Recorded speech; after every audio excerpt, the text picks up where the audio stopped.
할렐루야. 오늘도 주의 전에 오신 여러분들을 사랑하고 축복합니다. 자, 우리 옆 사람과 함께 믿음으로 교제하도록 하겠습니다. 하나님께서 우리와 함께 하십니다 라고 인사하겠습니다.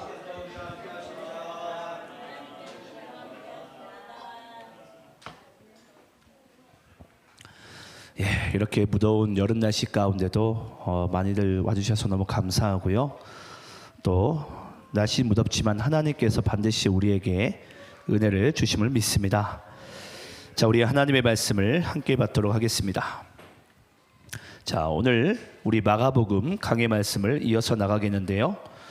오늘 마가복음 6장 1절부터 6절까지의 말씀, 고향에서 배척을 받으시더라 라는 말씀의 주제를 가지고 함께 은혜 받는 시간 되기를 간절히 소망합니다. 마가복음 6장 1절로 6절입니다. 자, 저와 여러분 함께 본문 말씀을 교독하시면서 읽도록 하겠습니다. 제가 1절 있습니다. 예수께서 거기를 떠나사 고향으로 가시니 제자들도 따르니라.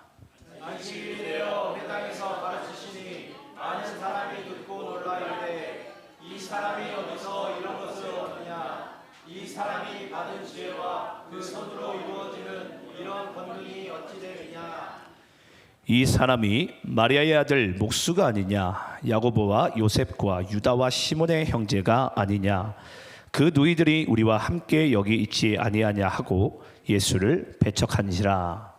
예수께서 그들에게 이르시되 선지자가 자기 고향과 자기 친척과 자기 집 외에서는 존경을 받지 못함이 없느니라 하시며, 거기서는 아무 권능도 행하실 수 없어 다만 소수의 병자에게 안수하여 고치실 뿐이었고, 그들이 믿지 않음을 이상히 여기셨더라.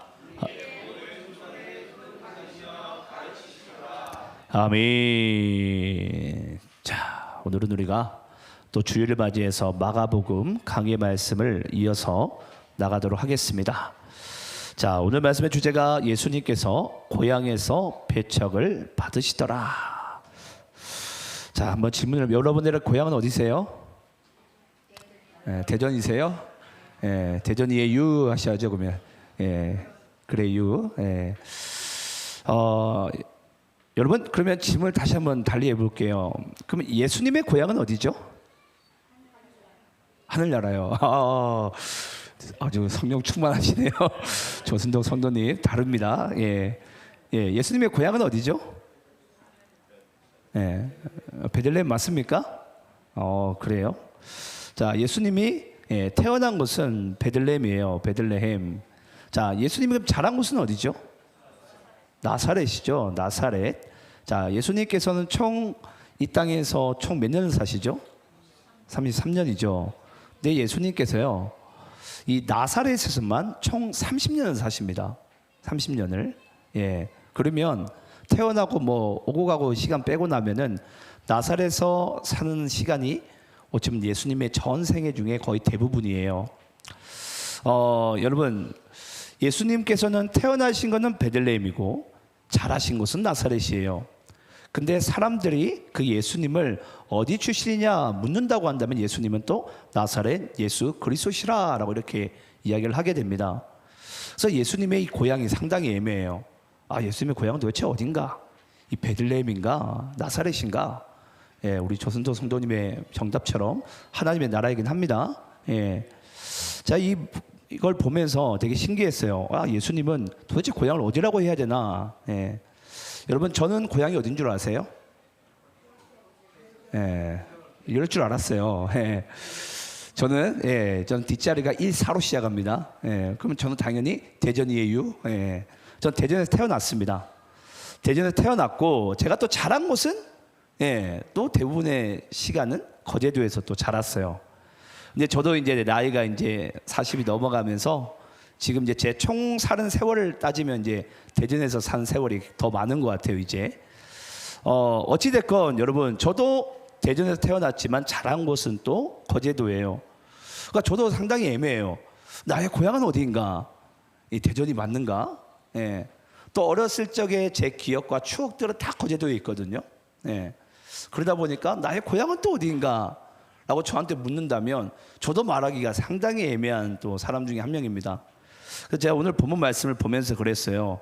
예수님도 고향 얘기하기가 상당히 힘든데 나도 누군가에게 내 고향 이야기할 때가 이 상당히 애매하구나. 사람들은 저를 그냥 거제도 사람 이렇게 생각을 많이 하거든요. 예전에 제가 처음에 거제도에서 대전 왔을 땐 이 경상도 사투리가 안 벗어지는 거예요. 그래서 누군가에게 말 붙이기도 힘들었어요. 이거 어떻게 대화를 해야 되나. 예. 청년들한테 말을 붙이고 싶은데 이 경상도 사투리가 나오니까 못 하겠는 거예요. 그래서 혼자 벙어리처럼 가만히 그냥 묵묵하게 일만 했어요. 그러니까 열심히 일하고 싶어 일한 게 아니라 말을 못 붙이니까 그냥 일만 했던 거예요. 그러니까 갑자기 이제 청년부 이제 리더분들이 제 일 열심히 한다. 갑자기 리더로 딱 택해 주시는 거예요. 예. 저는 이제 이 교회는 왔는데 이 말은 못 하겠고 열심히 이제 일을 하다 보니까 이제 눈에 딱 띈 거죠. 쟤 열심히 하는 친구구나. 근데 알고 보면 제가 이제 경상도에서 자라다 보니까 이 뭘 할 줄 아는 게 없으니까 그냥 열심히 일만 했던 것 같아요. 뭐 어찌 됐건 여차여차해서 지금은 이제 목사가 되었습니다. 여러분 성경 속에서 예수님은 자기 고향인 나사렛을 총 2번 방문하게 됩니다. 예. 첫 번째 방문하셨을 때는 혼자 가십니다. 혼자 가셨는데 그 혼자 가셨을 때는 그 나사렛에서 어떠한 뭐 일도 뭐 부각되는 것도 없었어요. 그런데 예수님께서 그 첫 번째 고향에 방문했을 때도 그렇게 환대를 받지 못했지만은 생각을 해보세요. 지금 2번째 방문일 때는 예수님이 누구와 고향을 방문하시죠? 예, 제자들과 함께. 여러분 만약에 제가 거제도에서 제가 이제 뭐 자랐기 때문에 제가 거제도로 갔어요. 근데 만약 거제도에 있는 제 친구들과 가족들이 저를 푸대접을 한다고 쳐요. 첫 번째 방문했는데. 근데 만약에 제가 우리 교인들을 제가 다 이끌고서 제가 이제 거제도로 제가 갔다고 쳐요. 그러면 가기 전에 어떤 마음으로 들까요? 또 가가지고, 예, 저는 거제도 막 자랑을 하고, 예, 막 이렇게 했는데 막상 또 거제도 가서 제가 만약에 푸대접을 받거나 다 만약에 외면하고 무시하게 되면은 아무래도 가기 전부터도 마음이 좀 힘들지 않겠어요? 예, 그게 여러분 아마 사람의 마음일 것 같아요. 그래서 오늘 우리가 본문 말씀을 보시면서 이거 한 가지를 아셔야 됩니다. 왜 예수님께서는 분명히 고향에 첫 번째 방문하셨을 때에도 그 고향 사람들이 예수님을 환대하지 않았는데 왜 예수님의 가호도 있지? 예, 예수님의 그 가호도 있잖아요. 근데 왜 제자들을 데리고서 굳이 배척을 받으실 걸 알면서도 왜 고향에 갔을까요? 이게 오늘 우리가 말씀을 보시면서 풀어야 될 숙제입니다. 왜 예수님은 고향에 가서 본인이 푸대접을 받고 배척을 받으실 걸 아시면서도 왜 제자들을 함께 동행을 하셨을까? 자, 오늘 우리가 이 본문 말씀을 통해서 그걸 발견하면 오늘 다 받을 은혜를 다 받게 된 줄을 믿습니다. 자, 그러면 우리 한번 그 질문을 풀기 위해서 본문 말씀을 함께 보도록 하겠습니다. 자, 우리 1절, 2절 말씀을 저와 여러분이 다시 한번 교독하면서 읽겠습니다. 자, 왜 데리고 가셨을까? 부담이 됐을 텐데. 자, 1절 제가 읽고 여러분들 다시 2절 읽습니다. 예수께서 거기를 떠나사 고향으로 가시니 제자들도 따르니라. 안식이 되어 회당에서 가르치시니 많은 사람이 듣고 놀라이르되 이 사람이 어디서 이런 것을 얻느냐? 이 사람이 받은 지혜와 그 손으로 이루어지는 이러한 권능이 어찌 되느냐? 자, 예수님께서 고향을 방문했던 그 당시는 보니까 안식일에 뭔가 예수님께서 의도를 하신 것만 같아요. 자, 안식일에 보니까 어디에 들어가시죠? 떠나사 고향으로 가시니. 그래서 고향에 가자마자 가장 먼저 어디 먼저 방문하게 되죠? 회당, 오늘날로 따지면 교회입니다. 그래서 예수님께서는 항상 어디를 이동하실 때는 가장 먼저 그 마을의 회당부터 들어가서 그들에게 문안을 합니다. 먼저 하나님께 예배를 드리고. 그게 여러분 우리의 삶의 가장 우선순위가 돼야 됩니다. 내가 무엇을 하든지 어디를 가든지 가장 먼저 내가 하나님 앞에 문안을 드리고 또 사랑하는 또 형제 자매 교우들과 함께 문안을 드리는 것이 바로 그리스도인의 삶의 출발점이어야 돼요. 자, 그래서 예수님께서는 자 이제 고향으로 가시는데 고향 회당을 이제 들리셨어요. 자, 들리시고는 그 회당에서 뭘 하십니까? 하나님의 말씀을 가르치세요. 하나님의 말씀을. 자, 하나님의 말씀을 갑자기 여러분 여기 당시에 회당에는 아시겠지만 다 나이 든 회당장이 있어요. 당시의 회당장은 그 마을의 어찌 보면 가장 어르신이기도 하고 하나님의 말씀에 율법에 능통한 자입니다. 그런 회당장이 지금 어쩌면 살짝 사이드 되어져 있고 지금 예수님께서 본인이 나이가 30살 먹은 그런 청년이 갑자기 회당에서 자기가 하나님의 말씀을 가르치고 있는 거예요. 강론하고 있는 거예요. 그때 여러분 사람들의 반응이 재밌습니다. 사람들이 듣고 놀라 이르되 이 사람이 어디서 이런 것을 얻었느냐? 어디서? 자, 우리 예수님께서 이걸 어디서 얻었죠? 당연히 이분이 하나님이시니까 이분 자체가 그냥 하나님의 말씀이 육신이 되어 이 땅 가운데 오신 분이죠. 어디서가 아니라 이분이 그냥 하나님이세요. 여러분 우리는 그걸 믿어야 됩니다. 예수님 자체가 하나님이시다. 자, 그러면 여러분 예수님께서 지금 하나님의 말씀을 회당에서 가르치고 있는데 사람들이 그 예수님을 향해서 도대체 이 놀라운 것들을 이 사람은 도대체 어디서 얻었느냐라는 것을 묻는다라는 것은 무엇을 배경으로 하고 있는 것입니까? 한마디로 이 사람은 우리가 잘 아는 목수의 아들 예수이지 않냐라는 거예요. 그러니까 그 어디서라는 반문이 나오겠죠. 그가 만약에 하나님이라는 것을 이 사람들이 인정하고 그가 정말 메시아라는 것을 인정했더라면요, 아마 사람들이 이런 반문의 질문을 하지 않았을 거예요. 근데 그 사람들이 보기에는 지금 예수는 누구로 보이는 거죠? 분명히 이 예수는 여기 나사렛에서 30년 동안 우리와 함께 동고동락하면서 함께 살았던 그 청년 목수의 아들 예수이지 않냐? 그걸 지금 그들이 가지고 있는 어떤 지식적인 정보로서 가지고 있는 저 사람의 배경으로서 알고 있는 것을 지금 이야기하고 있는 거예요. 저 사람은 목수의 아들이다. 여러분 저도 여기 대전에 제가 서 있으니까 여러분들이 저를 목사로 보죠. 제가 만약 거제도로 갔어요. 제 이제 친구들이 있습니다. 친구들이 보면 이제 저를 보면 깔깔깔대고 웃어요. 뭐 상상이 안 가시겠지만, 그렇습니다. 제가 거제도 가게 되면 지금도 이제 친구들이 저를 이제 통화를 하게 되면, 야, 네가 목사라고 이제 그런 이야기를 하게 되죠. 가끔 이제 그런 농담도 했어요. 친구들이 이제 내가 대전에 가서 니네 교인들한테 너의 과거를 다 폭로하겠다. 그런 이제 뭐 이야기들도 친구들이 이제 농담 삼아 많이 해요. 근데 여러분 그 친구들이 가지고 있는 그 정보는 뭐죠? 저에 대한 정보는? 거제도에서 나와 함께 학교 다니고 사고 쳤던 그 상철이 알지. 제가 여러분 예수님은 아니지만요. 어찌됐건 아마 친구들도 저를 그렇게 볼 것 같아요. 그들이 알고 있는 그들의 정보예요. 근데 여기 보니까 이 나사렛 마을 가운데 알고 있는 예수님은 바로 목수의 아들이라는 거예요. 그러니까 그가 하나님의 말씀에 강론하고 있고 하나님의 말씀을 선포하고 전하고 있지만은 그 말씀 가운데 생명을 얻기보다는 뭐부터 하고 있는 거죠? 이미 내 머리로 판단을 하고 있습니다. 저 사람 목수의 아들이야. 어디서 주워 들었나 보네. 어디서 주워 들은 것을 지금 우리에게 이야기를 하고 있나 보다 라고 지금 이렇게 이야기를 하고 있는 것입니다.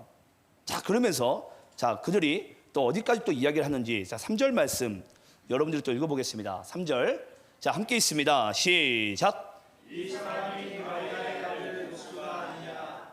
야고보와 요셉과 유다와 시몬의 형제가 아니냐? 그 일들이 우리와 함께 여기 있지 않냐고 예수를 배척하니라. 자, 여러분 이들이 이제 그들이 가지고 있는 정보를 한 번 더 이야기를 합니다. 한 번 더 이야기하는데 뭐라고 이야기를 하냐면 이 사람이 마리아의 아들 목수가 아니냐. 여러분 이게요 상당히 기분이 나쁜 이야기예요. 예를 들어서 저도 이제 저희 교회 교우들 가운데 저희 어머님 이제 김영원 권사님이 계신데 만약에 저한테 이상철 목사님은 김영원 권사 아들이라라고 이렇게 이야기를 하면 저는 그렇게 굳이 기분 나쁠 게 없어요. 근데 중요한 것은 뭐냐면요, 유대 사회에서는 이게 매우 중요합니다. 예를 들어서 유대 사회에서는 만약에 아버지가 요셉이에요. 만약에 요셉이면 분명히 요셉의 아들 목수이라는 건 뭐 일단 좋습니다. 자, 이건 조금 이따 이야기를 하고, 자, 그러면 요셉의 아들 예수가 돼야 되는데 여기서는 그 아버지 이름 대신 누구 이름이 됐죠? 엄마 이름이 나왔어요. 마리아의 아들. 여러분 이것을 뭘 얘기하냐면 율법적으로 이걸 사생자의 아들이라고 이야기를 합니다. 사생자의 아들, 남편 없는, 한마디로 엄마 밑에서 자란 아들. 이럴 때 표현할 때 아버지의 이름 대신 어머니의 이름을 먼저 내밀고서 그래서 마리아의 아들 예수가 아니냐? 예, 그건 사생자의 아들 예수가 아니냐? 한마디로 아비도 없는, 근본 없는 그런 놈이라는 것을, 예, 죄송합니다, 이해를 좀 하기 위해서 예수를 그렇게 보는 거예요. 근본 없는 사람. 예. 그러니까 이거는 예수님이 듣기에는 상당히 기분이 나쁜 이야기가 되고, 어쩌면 이런 이야기조차 할 수 없는 분이시기도 해요. 근데 중요한 것은 그들은 그만큼이나 예수님을 어떻게 봤다고요? 저기 밑바닥으로 봤다고요. 저기 밑바닥으로. 그러면 여러분 또 아시겠지만 이 목수라는 직업은요, 오늘날에는 우리 뭐 이런 목공들이 상당히 돈도 많이 벌잖아요. 예. 목공들이 여러분 수입이 정말 짭짤합니다. 여러분들 어떻게 보실지 모르겠지만. 근데 이때 당시에 목수들은요, 비천한 직업 중에서도 정말 비천한 직업. 예. 그러니까 사람들에게 멸시받기 아주 좋은 직업군 중에 하나가 목수라는 직업이었습니다. 그러니까 지금 여기 나사렛이라는 동네 가운데, 그것도 교회라는, 회당이라는 그 안에 있는 사람들이, 하나님을 믿는다라고 한 사람들이 그 예수님을 알기를 뭐같이 알게 되냐면은, 아, 이는 사생자의 아들이다. 여러분, 율법적으로 사생자의 아들은요, 남편 없는 엄마 밑에서 태어난 아들은요, 하나님께 저주받은 인생이에요. 그러니까 그는 저주받은 인생이라는 거예요. 사생자의 아들. 그리고 그는 목수에게 아들이기 때문에 그는 한마디로, 예, 우리가 그냥 관심을 안 가져도 된다. 그 정도의 여러분 비천하게 그 예수님을 내려깎고 있습니다. 근데 여러분, 이렇게 내려깎는 이유가 오늘 말씀 가운데 뭐라고 나오죠? 주제 말씀인데, 예수를 배척한지라. 여러분, 이게 예수를 배척한지라를 우리가 조금 더 만약에 우리가 이야기 쉽게 표현을 한다면요, 예수를 걸려 넘어지게 하려고 한지라라는 부분이에요. 예수를 걸려 넘어지게 한지라. 이게 예수를 배척한지라. 그래서 여러분, 예수님께서 열심히 하나님의 말씀을 강론하고 있지만요, 그들이 그 무시함으로 인해서 이미 예수님을 걸려 넘어지게 하고 있는 거죠. 저도 여러분 이 자리에서 제가 설교를 하고 있고 말씀을 전하고 있지만요, 저도 저희 교회에서 목회를 하고 있지만 가장 힘든 것 중에 하나가 이 가족을 두고 목회하는 거예요. 네. 정말 쉽지 않거든요. 이 하나님의 말씀에 권위가 서기가, 또 제가 이 담임 목회라는 이 권위가 서기가 쉽지 않아요. 정말 힘들어요. 근데 이 자리 가운데도 하나님께서 우리에게 이상철 목사라는 이 통로를 통해서 여러분들에게 말씀을 주심은, 제가 하나님이 아니지만 하나님의 말씀은 태어남을 통해서 여러분들에게 하나님의 생명의 떡을 또 주기 원하시고 그 은혜 가운데 충만하기 위해서 오늘도 이 말씀을 전하게 하신 줄을 믿습니다. 그걸 믿는 것이 여러분 복이에요. 아, 저 사람은 누구의 아들이 아니라, 저 사람은 누구의 자식이 아니라, 아, 하나님께서 오늘 우리에게 생명을 주시되 풍성하게 주기 위해서, 하나님의 은혜를 주시되 하나님의 은혜를 풍성하게 채우기 위해서 오늘도 하나님의 생명의 말씀을 정케하시는구나. 그런 마음으로 아마 예수님도 이 나사렛 회당에서 말씀을 가르쳤을 것 같아요. 하지만 사람들은 그 예수를 30년 동안 잘 안다라는 그들이 가지고 있는 지식으로서 이미 하나님의 말씀을 듣기도 전에 배쳐가는 거죠. 이미 들었기부터 닫는 거예요. 예.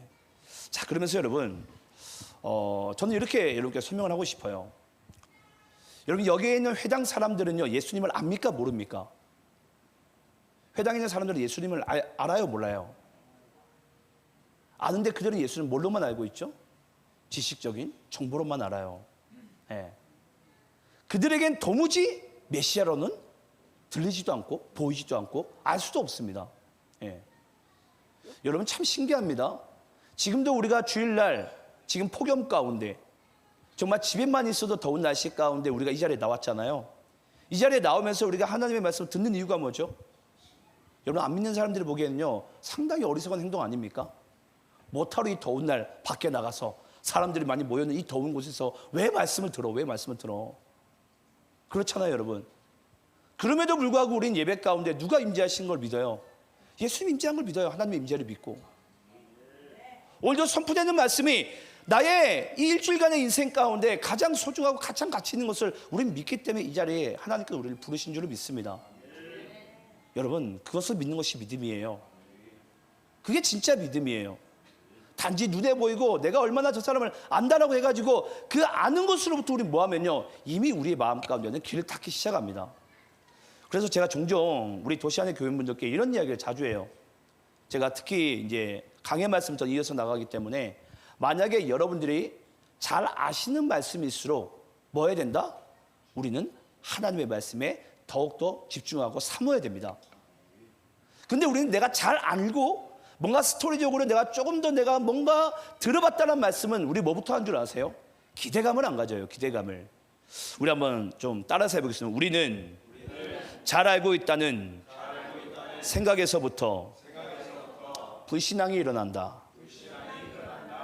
여러분 잊지 마시기 바래요. 우리는요, 내가 잘 알고 있다는 그 생각에서부터 우리는 불신앙이 일어나요. 하나님의 말씀도요, 내가 받기도 전에 오늘 본문 말씀 내가 잘 알아요. 잘 알면은 잘 안다라는 그 생각으로부터 우리는 뭐 한다고요? 이미 불신앙이 일어나요. 불신이 일어나요. 말씀에 집중을 못 합니다. 말씀에. 네. 예를 들어서 제가 만약에 여러분들에게 이렇게 설교를 전할 때 만약에 예를 들어서 우리나라에서 정말 유명한 강사 제가 여기 세워가지고 여러분께 말씀을 전할 때랑 사모함이 달라요. 이미 눈빛부터 다릅니다. 유명한 목사님이 왔대. 유명한 목사님이 왔대. 야, 집중하자. 오늘도 우리 그냥 담임 목사님 설교하시네. 예. 사모함부터 다른 거예요, 여러분. 사모함부터. 그래서 우리는 내가 잘 알고 있다는 거기서부터 뭐가 일어난다고요? 불신앙이 일어난다고요. 그래서 우리는 내가 잘 아는 것에서부터 어쩌면 우리의 마음이요, 더 겸손해야 되고 더 가난해야 됩니다. 그래서 오늘도 동일한 말씀이지만 또 동일한 본문이 될 줄 모르겠지만 하나님이 오늘도 이 말씀 가운데 어떠한 나에게 새로운 은혜를 주길 원하시는지를 그것을 간절한 마음 가운데 갈급한 마음 가운데 사모하는 자에게 하나님은 은혜를 부어주신 줄을 믿습니다. 여러분 어느 조금 지루할 수 있으니까 좀 예화를 좀 드릴게요. 어느 따뜻한 봄날이었어요. 어느 따뜻한 봄날에 아내가 남편에게 이런 이야기를 하는 거예요. 여보, 오늘 날이 너무 좋다. 맛있는 피자가 먹고 싶어. 그걸 아내가요, 남편한테 그 이야기를 했대요. 그때 남편이요, 네이땡에서 열심히 폭풍 검색을 하는 거예요. 그래서 막 아내한테 가가지고, 여보, 이 집이 맛집이래. 피자 맛집이래. 자, 피자 시켜 먹어. 자, 여러분 이게 맞습니까?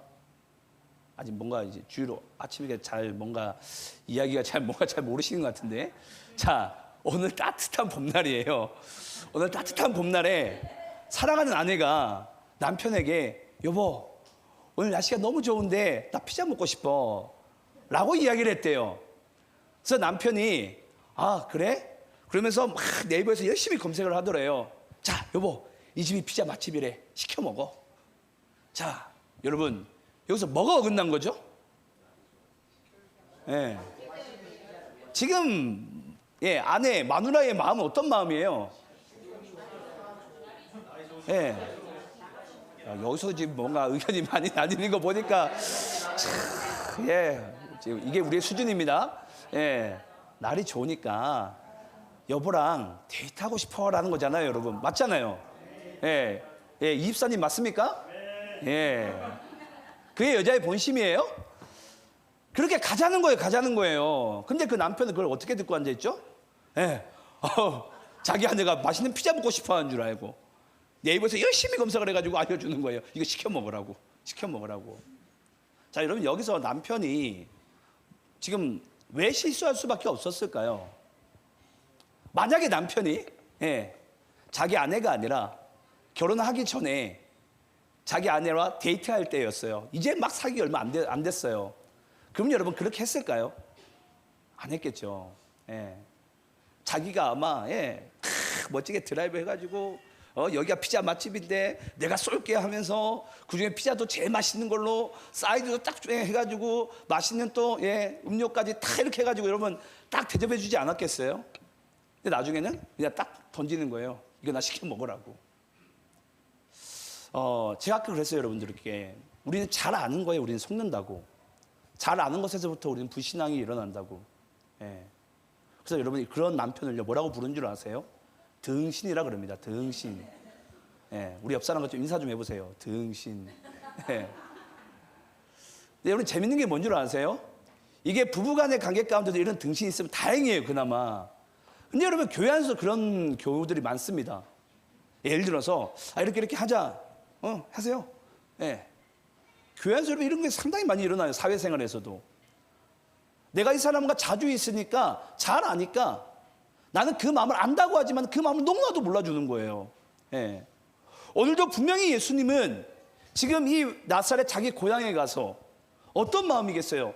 내가 고향 사람들을 내가 반드시 구원해 내리라는 그 간절한 마음으로 그 회당에 가서 말씀을 가르치지 않았겠습니까? 근데 정작 그들이 예수님을 바라볼 때는요, 어떻게 바라보냐면 등신으로 바라보는 거예요. 등신으로. 아유, 네가 목수의 아들이지 뭐. 예. 뭐 해아래 새 것이 있겠냐 하면서. 안 그렇습니까, 여러분? 오늘도 주일날 여러분들이 예배 자리에 참석했던 여러분들의 마음은 어떻습니까? 정말 설레임으로, 두근거림으로 내가 은혜를 사모하는 마음까지 여러분 이 자리에 앉았습니까? 아니면 내가 정말 주일이기 때문에 그냥 안식일이니까 내가 오늘 이 자리에 앉진 않았습니까, 여러분? 그건 여러분 그냥 종교 행사예요. 종교 행사. 정말 오늘도 여러분들이 이 본문 말씀 가운데 하나님께서 나에게 생명의 떡을 주실 때, 아, 나에게 어떠한 새로운 은혜를 주길 원하실까? 오늘 이 말씀을 받고도 정말 내가 하나님 아버지의 마음, 예수님의 마음을, 내 남편의 마음, 내가 사랑하는 교우들의 마음, 내 이웃을 향한 그 마음이 정말 저는 여러분의 10년 가운데 회복될 줄 믿습니다. 우리 사람은요, 잊지 마세요. 내가 익숙한 것에서부터, 잘 아는 것에서부터 불신앙이 일어나고 불신이 일어납니다. 우리는 그 사람을 잘 안다라고 생각을 하고 예수님을, 하나님의 말씀을 잘 안다라고 생각을 해요. 하지만 정작 뚜껑을 열어보면요, 몰라도 너무 몰라요. 너무 몰라요. 예. 그래서 여러분, 예수님의 마음을 정말 여기 회당에 앉은 사람들이 알았더라면요, 그 하나님의 말씀을 가르칠 때, 강론할 때 아마 사모함으로 귀를 기울이며 들었을 거예요. 자, 그러면 우리 한번 4절 말씀 또 읽어볼게요. 자, 4절 말씀. 자, 4절 말씀 또 여러분들 읽겠습니다. 자, 시작. 예수께서 그들에게 이르시되 선지자가 자기 공약과 자기 직접과 자기 집에서는 존경을 받지 못함이 없느니라 하시며. 자, 이제 다시 원론으로 들어가 볼게요. 자, 여러분, 예수님께서 아까 제가 말씀드렸어요. 두 번째 방문이신데 혼자 갔을 때도 푸대접을 받았어요. 두 번째는 자기 제자들과 함께 갑니다. 근데 예수님이 분명히 푸대접을 받을 걸 아시면서도 갔어요. 자, 그러면 이제 다시 여러분께 질문을 좀 던져볼게요. 예수님은 분명히 이 4절의 말씀을 이미 답을 아시고 제자들을 데려갔을 거예요. 그러면 예수님이 왜 예수님의 제자들과 함께 고향에 방문했을까요? 자, 이걸 여러분 오늘 반드시 우리는 풀어야 됩니다. 이걸 풀지 않으면 이제 오늘 말씀 이제 겉듣는 거예요. 자, 여러분, 이와 같습니다. 예수님의 본심은 이와 같아요. 자, 얘들아, 이제 너희들이 지금 나를 따르고 있어요. 제자들이 예수님에게 나를 따르라 얘기했을 때 그들은 구물을 버리고 배를 버리고 그들 나름대로 세상에서 사랑했던 것, 중요했던 것 다 버리고 예수님 뒤를 졸졸 따라갑니다. 그 따라갈 때 많은 큰 무리들이 예수님을 추종하고 그 예수님에 모여들고 그 예수님께 기도받고 많은 생명의 역사가 나타나기 시작합니다. 돼지 2,000마리도 갑자기 바다에 뛰어내리고 놀라운 일들이 나타나요. 그때 아마 그 제자들이요, 예수님 뒤를 쫓아다니면서 들었던 생각이 그럴 거예요. 야, 우리가 이분 뒤를 쫓게 되면 분명히 내 인생에 이 콩고물이라도 떨어지겠구나. 뭔가 내 인생 가운데 내가 자랑할 수 있고 내가 뭔가 이 어깨가 이렇게 으쓱할 수 있는 그런 일들이 내 인생 가운데 보여지겠구나라고 그들은 아마 생각하면서 예상하면서 쫓아갔을 거예요. 그러면서 여러분 잘 아시겠지만 그 우리의 아들, 두 아들이죠, 요한과 야고보가 나중에는 내가 자유정할래, 네가 우정할래, 그런 다툼 가운데 벌어지게 되잖아요. 근데 여러분 여기서 중요한 부분이 바로 그거예요. 예수님께서 왜 자기 고향에 배척을 받으실 걸 알면서도 제자들을 데려갔냐면요, 자, 얘들아, 이제 너희들이, 여러분 제가 이제 다음 주는 아시겠지만 제가 이제 호주에 가가지고 제가 말씀을 안 전합니다. 이제 그 다음 주에 제가 마가복음 이어서 말씀을 전할 텐데, 그때 예수님의 다음 말씀이 어떤 말씀인 줄 아세요? 예수님의 제자들을 파송합니다. 지금 제자들에게 잘 보라는 거예요. 얘들아, 이제 너희들을 내가 세상에 파송을 하게 될 텐데, 내가 너희들 세상에 복음을 전하라고 파송하게 될 때 너희들을 다 나처럼 이렇게 큰 무리가 따르고 너희들을 이렇게 추종하고 너희를 이렇게 스타가 되는, 너희들이 정말 유명 인사가 되는 그런 일들이 나타나지 않는다라는 거예요. 너희들이 때로는 가장 친한 사람에게, 가장 너희들이 잘 알고 있다는 그 사람에게서부터, 가족에게서부터 너희들이 배척을 받게 될 것이다. 그게 여러분 복음을 전하는 인생이에요. 가족에게, 나를 가장 사랑한다고 생각하고 나를 가장 안다라고 생각하는 그 사람들에게서부터 복음을 전할 때 뭐 한다고요? 우리는 배척받고 외면을 받습니다. 그게 여러분 복음을 전하는 인생이에요. 복음을 전하는 인생.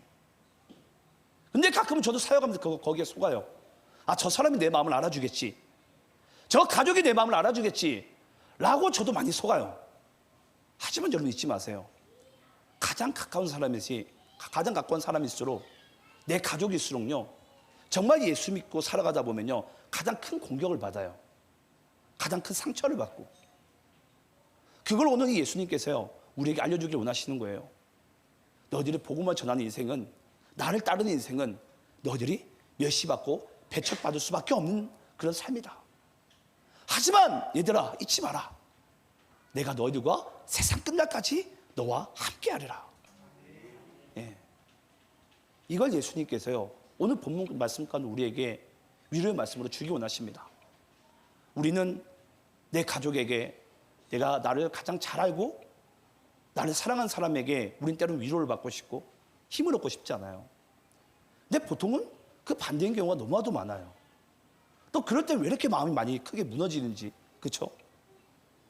근데 그럴 때일수록 정말 우리의 영혼 가운데 영원토록 우리와 함께 하시고 우리를 위로자 되시는 그 예수님이 여러분과 함께 하신다는 그 사실을 잊지 않으시고, 여러분들 오늘도 이 주일을 떠나서 세상에 파송하게 될 때에 저는 여러분의 삶 가운데 진정한 위로자가 예수님이 되시기를, 비록 내가 배척을 받더라도, 내가 때로는 미움과 상처를 받더라도 여러분들의 진정한 위로자는 예수밖에 없다는 그 사실을 여러분들이 잊지 마시기를 간절히 축원합니다. 우리 함께 기도하겠습니다.